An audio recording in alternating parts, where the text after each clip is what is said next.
Hello students, welcome back to my YouTube channel. आज की video में हम डिस्कस करेंगे जो हमारा सब्जेक्ट है कंपनी अकाउंट्स में शेयर्स चल रहे थे हमारे, उसमें कॉल्स एंड एरियर्स। ठीक है, कॉल्स एंड एरियर क्या होता है? In regard to calls and arrear जो मॉडल होता है हमारा articles of association of a company limited wise shares provide करता है टेबल एफ में कंपनीज एक्ट 2030 में। इस तरीके से इसका मतलब होता है when some shareholders do not pay the amount of allotment, जब कोई शेयर होल्डर्स पेमेंट नहीं कर पाते अमाउंट को, अमाउंट ऑफ अलॉटमेंट और कॉल या किसी कॉल की, तो ये क्या बन जाती है? बन जाती है आपकी due.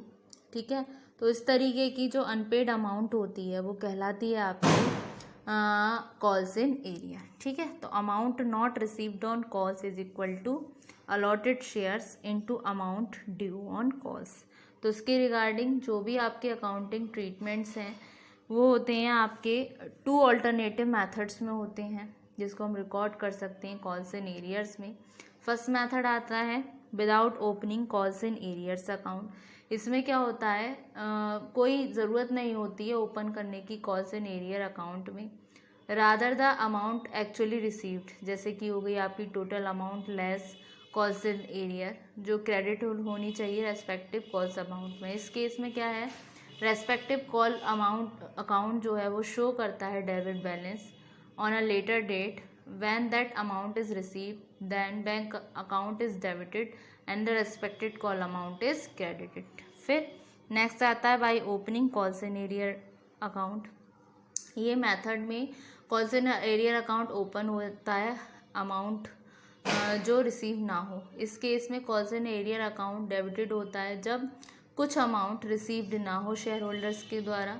Due to this share allotment या फिर आपका calls account will not show any balance, but the calls in arrear account जो है वो शो करेगा डेबिट बैलेंस जो इक्वल टू होता है आपके टोटल अनपेड अमाउंट का वेरियस कॉल्स पे। ठीक है, तो उससे रिगार्डिंग जो जनरल एंट्रीज़ हैं वो इस तरीके से हैं। कुछ जनरल एंट्रीज़ होती हैं when a company maintains calls in arrear account. उसमें फर्स्ट है आपकी for calls in arrears due with respective calls. तो एंट्री बनती है आपकी calls in arrears account debit to share जिस कॉल पे हो। ठीक है, फिर for receipt of calls in arrear money bank account debit to calls in arrear account. ठीक है, अगर कुछ स्पेसिफाइड नहीं है तो कोई ज़रूरत नहीं है कि आप interest on calls in arrear account बनाएं। कुछ क्वेश्चन इंटरेस्ट के रिगार्डिंग आपको देंगे कि इतना % इंटरेस्ट चार्ज करेंगे जब आपको कॉल्स इन एरियर होगा, और कुछ क्वेश्चन में नहीं होता है। अगर क्वेश्चन में मेंशन हो, परसेंटेज दे रखी हो, तो उससे रिलेटेड एंट्रीज़ कुछ इस तरीके की होती हैं। जब जनरल एंट्रीज रिकॉर्डेड होती हैं आपके रिलेशन में कॉल्स इन एरियर के, जब इंटरेस्ट दे रखा हो, क्वेश्चन में मेंशन हो, तो फर्स्ट एंट्री बनेगी जब इंटरेस्ट ड्यू होता है। तो एंट्री बनती है आपकी सन्ड्री मेंबर्स या फिर जो आपके शेयर होल्डर्स अकाउंट है उसको हम डेबिट करते हैं to interest on calls in arrear account. ठीक, फिर दूसरी एंट्री बनती है जब इंटरेस्ट रिसीव होता है, तो एंट्री बनती है bank account debit to sundry members और शेयर होल्डर्स अकाउंट। फिर नेक्स्ट एंट्री बनती है जब उस अमाउंट को इंटरेस्ट की हम ट्रांसफ़र करते हैं आपकी अपने स्टेटमेंट ऑफ P&L अकाउंट में। तो एंट्री बनेगी interest on calls in arrear account debit to statement of P&L account. अब देखते हैं इसका प्रेजेंटेशन क्या होती है बैलेंस शीट में। बैलेंस प्रेजेंटेशन क्या होती है बैलेंस शीट में? जो अमाउंट होती है कॉल्स इन एरियर की वो शोन होती है आपकी नोट टू अकाउंट्स, जो फॉलो करता है, शो करता है आपके शेयर कैपिटल को कंपनी की बैलेंस शीट में। ठीक है, तो नोट टू अकाउंट्स सबसे पहले इसमें शेयर कैपिटल आया तो subscribed and fully paid up capital as it is लिख देंगे। फिर नेक्स्ट जो आती है आपकी subscribed but not fully paid up में जितने भी इक्विटी शेयर्स होंगे या प्रेफरेंस शेयर जो भी है रुपीज़ इतना ईच, फिर उसमें डिडक्ट करेंगे हम कॉल्स इन एरियर को, फिर वो अमाउंट यहाँ पर हो जाएगी आपकी। ठीक है, वो हो जाएगा आपका ये हो जाएगा आपका टोटल। ठीक है, ये अमाउंट हो जाएगी आपकी यहाँ पर डिडक्ट करके टोटल। ठीक, अब इससे रिलेटेड हम न्यूमेरिकल पढ़ते हैं, न्यूमेरिकल करते हैं सॉल्व, लेकिन इसमें इंटरेस्ट के लिए कोई नहीं है मेंशन, तो इंटरेस्ट वाला हम नेक्स्ट वाले वीडियो में करेंगे। अभी हम थोड़ा सिंपल वे में करते हैं, फिर इंटरेस्ट वाला भी करवाऊंगी, ठीक है। ये इशू हो रहे हैं शेयर आपके पार पर। ए लिमिटेड इशू कर रहे हैं 4000 शेयर्स, जिसमें 10 रुपीज़ ईच का शेयर है। The amount on these shares were payable as ₹2 on application, 2 रुपये एप्लीकेशन पर हैं। 4000 शेयर इशू कर रही है ए लिमिटेड, 10 रुपये का शेयर है, 2 रुपये आपके एप्लीकेशन पे, ₹3 ऑन अलॉटमेंट, ₹3 हैं आपके अलॉटमेंट पे, and balance on first and final call, और जो बैलेंस है बाकी का बचा वो जाता है फर्स्ट एंड फाइनल कॉल, यानी कि 2 रुपये हो गए आपके एप्लीकेशन पे, 3 हो गए अलॉटमेंट पे, कितने हुए आपके टोटल 5 हुए, बाकी का 5 की हो गई आपकी फर्स्ट एंड फाइनल कॉल, ठीक है।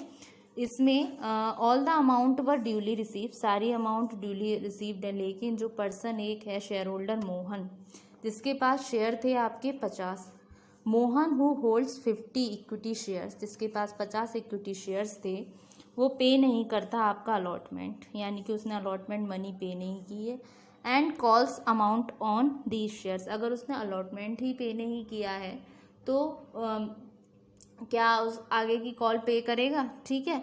फिर एक पर्सन सोहन है जिसके पास 30 शेयर्स हैं, वो पे नहीं करेगा कॉल्स, जो एक ही कॉल है आपकी फर्स्ट एंड फाइनल कॉल, तो इसके रिगार्डिंग हमें करनी है पास द नेसेसरी जर्नल एंट्रीज। तो आइए न्यूमेरिकल के सॉल्यूशन पे चलते हैं। न्यूमेरिकल के सॉल्यूशन पे आते हैं। एक पर्सन ए लिमिटेड है, वो इशू कर रही है आपकी 4000 शेयर्स, ठीक है। उसमें 2 रुपये हैं आपके एप्लीकेशन पे, और बाकी के 3 रुपये हैं आपके अलॉटमेंट पे, और बाकी का जो 5 रुपये बैलेंस पड़ा वो आपका आएगा फर्स्ट एंड फाइनल कॉल, ठीक है। तो एंट्री बनती है आपकी bank account debit to equity share application account. तो 4000 शेयर, 2 रुपये एप्लीकेशन पे, तो कितने आए आपके 8000 यहाँ, 8000 यहाँ।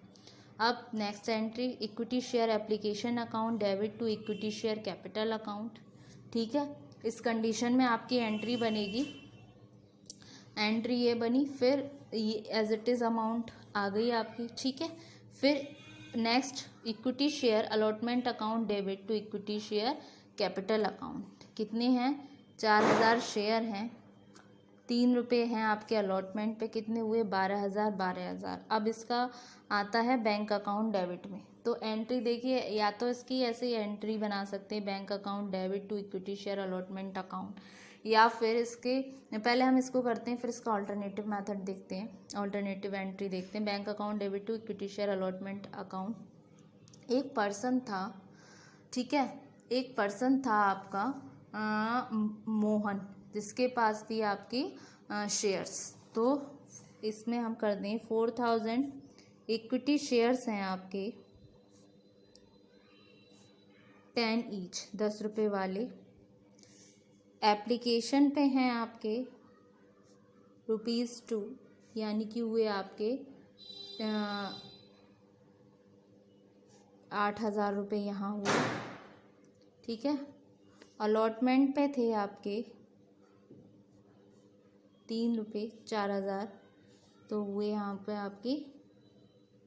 इसमें एक पर्सन है मोहन, जिसके पास 50 शेयर्स थे 3 रुपये के, उसने आपके 150 रुपये नहीं दिए, तो ये तो हुई आपकी ड्यू की, ठीक है।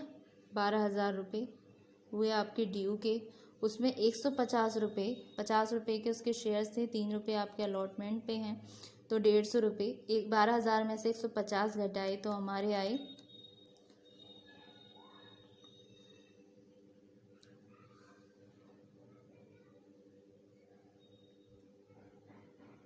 11850।